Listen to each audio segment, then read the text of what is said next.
Hi everyone, it's Brett here from Metropole. Well, we're at the bottom of another decade and potentially the bottom of another property cycle. So before we get set, it's really important as property investors you understand the way our demographics and the way people are going to want to live moving forward. 2020 is going to be a year of great reflection and re-evaluation, and priorities are going to change. The rules of property are going to change. It's not about moving further and further out anymore. It's about convenience and options, and that's what's going to drive our markets moving forward.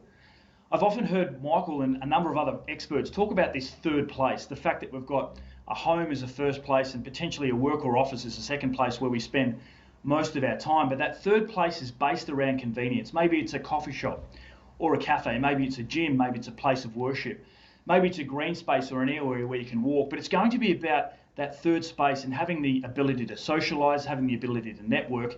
And as we're going into smaller accommodation, the benefit of having more and more options around us is going to be critical, and that's what's going to drive our markets. It's not going to be the outer areas where there's one coffee shop or one restaurant or school, or maybe we can catch a bus to work. It's going to be about having a multitude of cafes, a multitude of options, a number of different school catchments. Instead of taking a bus, we can take a train, a tram, a ferry. So it's about being spoilt for choice. And the City of Melbourne have come up with a great idea about the 20-minute neighbourhood.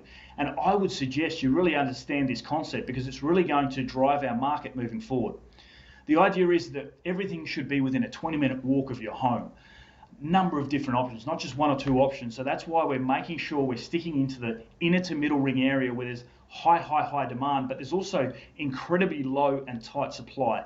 And they're the right ingredients to make sure we're fast tracking and getting above average rates of return.